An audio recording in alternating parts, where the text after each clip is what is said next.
Fala galera, eu sou o Matheus. Neste vídeo eu vou fazer uma análise completa do fundo imobiliário VINO11, muito conhecido como VINO11. Vou levantar aqui para você todos os pontos positivos e negativos para a gente ver se esse fundo imobiliário está valendo a pena. E se você gosta desse tipo de conteúdo, já o convido, se inscreva aqui no canal e ative o sininho para você não perder mais nenhum vídeo como esse. Como eu não gosto de enrolar, vamos lá, direto ao ponto. O fundo atualmente está com dividend yield de 8,32%, contudo, esse dividend yield aqui, ele tende a diminuir se o fundo imobiliário continuar com esse valor de R$ 46,61. Mas calma que isso aqui eu vou falar daqui a pouco. Vamos comparar agora o seu preço atualmente de R$ 46,61 com seu valor patrimonial de R$ 54,34, ou seja, temos um desconto de aproximadamente 14%. Vamos então aqui continuar, porque eu tenho informação muito importante a te passar.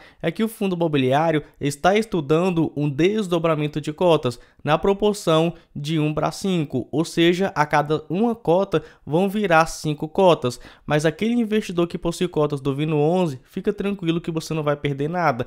Como funciona um desdobramento na proporção de 1 para 5? Funciona da seguinte forma, vou pegar aqui a nossa calculadora, vamos dizer que o fundo imobiliário no dia 4 de agosto de 2023 fechou a R$ 46,61. Vamos pegar aqui então 46,61 e vamos dividir por 5. Temos então que cada cota na segunda-feira vai estar custando aproximadamente R$ 9,30. Aí tem aquela variação, né? Porque estamos falando aqui de renda variável. Então o valor da cota também pode subir um pouco ou pode diminuir um pouco, mas beleza. Temos então que aquele investidor que possuía cotas no VINO11 a R$ 46,61 agora possui 5 cotas, cada cota custando aproximadamente R$ 9,32. Conforme você pode ver, o investidor do VINO11 não vai perder nada. Foi apenas um desdobramento, mas o patrimônio do cotista vai continuar a mesma coisa.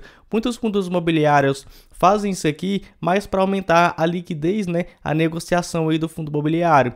Mas conforme está escrito aqui nesse documento, os cotistas ainda estão votando. Então pode ser que essa proposta seja rejeitada, mas geralmente esse tipo de proposta é aprovada pelos cotistas. Então a gente já pode esperar um desdobramento de 1 para 5. Vamos então aqui continuar e conhecer, né, o fundo imobiliário. Temos aí que ele teve seu início em 2019, então está aí no mercado há quase 4 anos, é gerido pela VINS e administrado pela BRL Trust, que cobram as seguintes taxas. Temos aqui uma taxa de administração que varia de 1% a 1,20% ao ano, a depender do valor de mercado do fundo. Temos também uma taxa de performance de 20% do QCD, o IPCA, mais o spread aí de 6%. Vamos então aqui ver a liquidez, né, do fundo imobiliário, que ele fazendo o desdobramento de cotas vai aumentar. Vamos aqui então ver, atualmente o fundo possui mais de 122 mil cotistas. Logicamente ele deve ter, né, uma excelente liquidez. Só para você ter ideia, vou pegar aqui o volume médio diário de negociação. Veja que no último ano ele teve mais de R$ 1 milhão negociado de forma diária. Na minha opinião, para um fundo ter uma boa liquidez, é de R$ 1 milhão para cima. Então temos aqui um ponto positivo, o fundo possui uma excelente liquidez e pode aumentar se o valor da cota for naquela faixa de aproximadamente R$ 9 para R$ 10. Quanto à rentabilidade do fundo imobiliário, aqui já temos um ponto negativo, porque veja, o fundo imobiliário começou em 2019, ele até começou bem, né, superando o IFIX, mas depois teve o quê? Teve pandemia, o fundo imobiliário brigou e mesmo assim ele continuou acima do IFIX. Só que passou um tempo e olha só, aproximadamente ali no início de 2022, ele começou a perder para o IFIX e desde então ele vem perdendo para o IFIX. Mas conforme eu já falei em outros vídeos, o IFIX atualmente está cheio de fundos imobiliários de papel, que no último ano valorizaram bastante. Então é super normal um fundo imobiliário de tijolo estar perdendo para o IFIX hoje, né? Vamos então aqui ver a carteira de investimento do fundo imobiliário. Veja que ele possui quase 100% alocados em imóveis, ele possui ali um pequeno caixa e possui uma dívida que na minha opinião é altíssima, de mais de 521 milhões de reais. Mas depois eu vou falar dessa dívida. Primeiro eu vou mostrar o portfólio do fundo imobiliário e também em relação aos contratos com seus inquilinos, enfim, vamos ver aqui que atualmente o fundo possui participação em 10 imóveis locados para diversos inquilinos. todos esses que eu marquei aí na tela para você. Mas um ponto importante é que, olha só, 38% da receita dele vem apenas de um inquilino, naquela sede da Globo. Temos aqui mais 18% e mais 12% vindo de mais 2 inquilinos, ou seja, aproximadamente 38% vem de um inquilino e aproximadamente 68% vem de 3 inquilinos. Então, apesar dele possuir vários inquilinos, essa concentração, na minha opinião, é um ponto negativo. Vamos então aqui ver em relação aos contratos e veja que 71% são atípicos e 29% são típicos. Esses inquilinos que o fundo possui maior exposição, todos eles são contratos atípicos. Em relação ao segmento, temos aqui 43% do segmento de comunicação e mídia, até porque o maior inquilino aqui do fundo imobiliário hoje é a Globo, mas ele possui outros inquilinos de diversos segmentos. Temos aí financeiro, construção, serviços imobiliários, coworking e vários outros. Em relação à localização daqueles 10 imóveis, temos aqui 69% em São Paulo e 31% no Rio de Janeiro. Já quando falamos dos vencimentos dos contratos, eles possuem aí atualmente um prazo médio remanescente de aproximadamente 8 anos. Então é muito tempo para vários inquilinos continuarem aqui nesse fundo imobiliário, sendo 25% vencendo em 2025 e 74% vencendo de 2027 em diante. Então realmente são contratos extremamente longos. Todos eles reajustados por índices de inflação. Temos 87% IPCA e 13% IGPM. Uma coisa que eu fico aqui na dúvida é o seguinte: o fundo imobiliário ele possui participação em 10 imóveis, mas será que são excelentes imóveis? Porque o valor patrimonial do fundo imobiliário vem caindo aí com o passar do tempo. Só para você ter ideia, em dezembro de 2019 ele possuía um valor patrimonial por cota de R$ 61,35 e atualmente o valor patrimonial por cota está na faixa aí dos R$ 53,90, ou seja, ele vem diminuindo o seu valor patrimonial. Mas não vou levar muito isso em consideração, porque o fundo imobiliário é de lajes corporativas, que vem sofrendo bastante nos últimos tempos. Esse fundo aqui e vários outros do mesmo segmento. Falando agora a respeito da dívida do fundo imobiliário, ele possui uma dívida bruta de aproximadamente 521 milhões de reais e uma dívida líquida de aproximadamente 480 milhões de reais, o que representa uma alavancagem de quase 36% dos ativos imobiliários do fundo imobiliário, sendo que desse total, 40 milhões de reais, mais de 40 milhões de reais, vão vencer nos próximos 12 meses. Isso aqui, na minha opinião, é um ponto negativo, né? Na minha opinião, na verdade, é um ponto super negativo, até porque as taxas são altas. Só para você ter ideia, eu vou pegar aqui essa obrigação aqui, ó, que ele tem com a sede da Globo, que vai vencer em janeiro de 2037, olha só. Pega aproximadamente 70% da dívida, que possui aí uma taxa de IPCA mais aproximadamente 6,9%. Então é uma dívida alta com uma taxa também alta.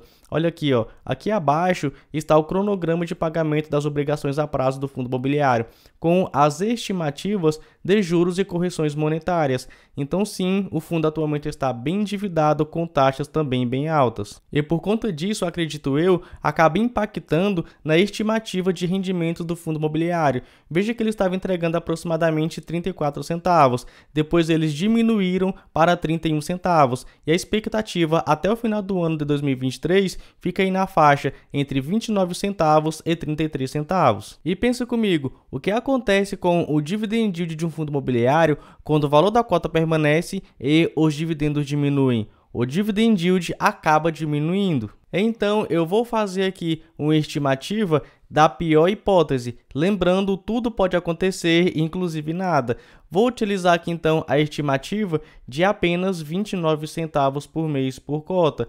Aqui ele está colocando uma estimativa até dezembro de 2023, mas eu vou alongar isso para os próximos 12 meses. Então vamos lá que eu vou pegar aqui a nossa velha calculadora, vou pegar os 29 centavos e vou multiplicar por 12. Temos aí uma estimativa, na pior das hipóteses, de R$ 3,48 de dividendos do Vino 11. Se ele continuar sendo negociado a R$ 46,61, Vamos dividir aqui por 46,61, multiplicar por 100 para a gente achar um percentual. Temos aí um dividend yield projetado, na pior das hipóteses, de 7,46%. E veja que é menor do que 8%, que na minha opinião é o mínimo que o fundo imobiliário de tijolo atualmente deveria entregar. E aí, na minha opinião, já acaba não compensando o risco do Vino 11. Mas lembrando, essa é uma estimativa na pior das hipóteses, porque, claro, quando os dividendos do fundo imobiliário caem,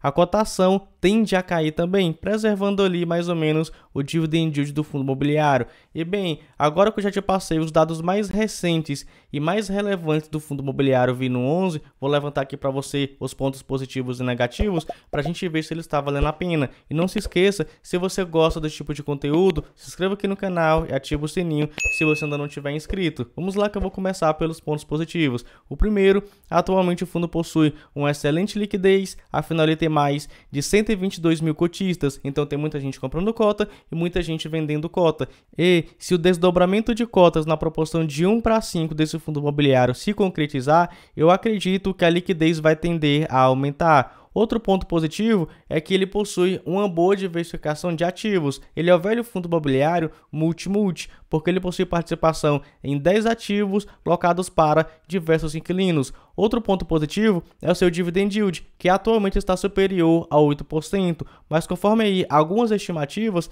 pode ser que daqui a um ano o seu dividend yield esteja menor do que 8%, então fica muito atento a isso. Outro ponto positivo é o seu preço. Quando a gente compara o seu preço atual com seu valor patrimonial, temos um desconto de aproximadamente 14%. E agora vamos aos pontos negativos. Temos aqui o seguinte, ele vem perdendo para o IFIX desde 2022. Acredito que grande parte disso seja devido às dívidas do fundo imobiliário, porque ele está atualmente bem alavancado. E isso é outro ponto negativo, porque atualmente a sua alavancagem está superior a 35%. Na minha opinião, para um fundo ter uma boa alavancagem é até 20%. Acima disso, eu já considero que o fundo imobiliário esteja com a dívida alta. E não somente com uma dívida alta, porque esse fundo imobiliário ele possui também altos juros nessas dívidas. Outro ponto que na minha opinião também é negativo é a concentração de 38% da receita em apenas um inquilino e 68% da receita em apenas 3 inquilinos. Ele possui diversos inquilinos, mas 68% da receita em apenas 3 inquilinos, na minha opinião, é um ponto negativo. E outro ponto negativo é que a gestão estima uma redução nos seus dividendos até dezembro de 2023. Então, quando eu levanto aqui os pontos positivos e negativos, vou dar a minha opinião. Lembrando, não é recomendação de investimento, é apenas a minha opinião. E na minha opinião, hoje eu não entraria no Vino 11. Eu esperaria um pouquinho aí para ver ele reduzindo a sua dívida, para ver como vai ficar aí essa questão de desdobramento de cotas, para a gente ver aí se ele consegue diversificar em mais inquilinos. Vai ser um pouco difícil porque a Globo realmente pegou grande parte aí da receita do fundo imobiliário, mas eu esperaria um tempo mais para a gente ver o fundo imobiliário reduzindo esses riscos. Claro, é a minha opinião, cada um vai ter aí a sua própria opinião, então me diga aí, você possui cotas do Vino 11, você gosta do fundo imobiliário ou você está esperando um pouco mais para investir no fundo imobiliário? Comenta aí, eu gosto bastante dessa participação e se gostou do vídeo não se esqueça, se inscreva aqui no canal e ative o sininho para você não perder mais nenhum vídeo como esse e nos vemos no próximo.